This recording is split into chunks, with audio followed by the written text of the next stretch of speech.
Pour les non-inscrits, Madame Marie-France Leroux, vous avez la parole. Merci, Monsieur le Président. Jacques Bompard posait toujours une question sur cette mission du projet de loi de finances en remarquant un aspect essentiel de son contenu.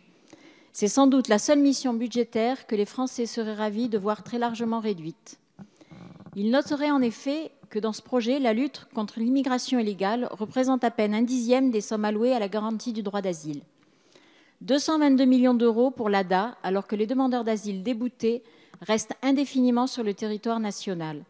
475 millions d'euros pour des associations qui militent toujours davantage pour que la submersion migratoire continue d'abîmer notre pays. Ajoutons-y les 180 millions d'euros d'accueil aux primo-arrivants de l'autre programme, les plus de 20 millions d'euros d'actions d'accompagnement des étrangers en situation régulière, 50 millions encore donnés pour des associations militantes. J'invite d'ailleurs tous les Français qui nous regardent à demander les jaunes budgétaires pour comprendre comment l'État organise lui-même l'immigration massive en se lavant les mains de la responsabilité médiatique transférée aux associations. Aussi, je pose une question simple. À quand une vraie lutte et donc un renforcement des moyens contre l'immigration illégale et pour l'exclusion des clandestins délinquants de notre territoire? Je vous remercie. Je vous remercie. Monsieur le ministre.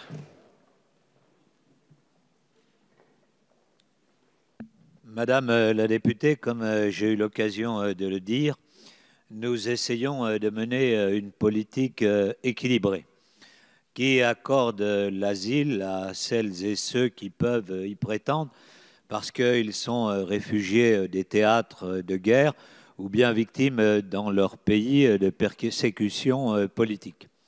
Mais en même temps, contrairement à ce que vous dites, nous augmentons de manière considérable les moyens qui doivent nous permettre de pouvoir statuer plus vite et donc de donner un certain nombre de réponses.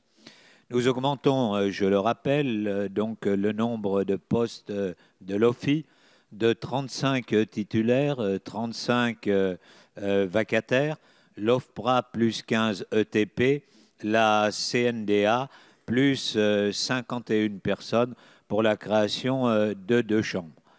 Cela va se traduire évidemment dans le futur, mais d'ores et déjà, notre politique se traduit aujourd'hui.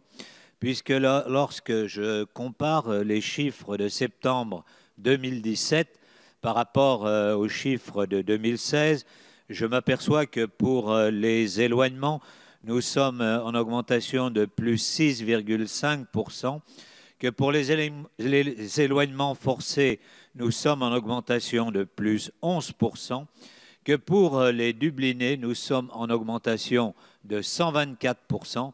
Enfin, comme vous le savez, nous avons passé un accord avec les autorités albanaises, de manière à ce que les personnes qui arrivent sans visa ne demandent pas aujourd'hui en France à être demandeurs d'asile.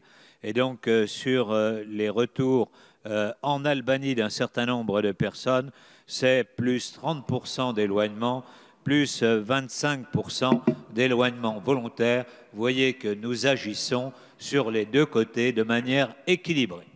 Merci, Monsieur le ministre.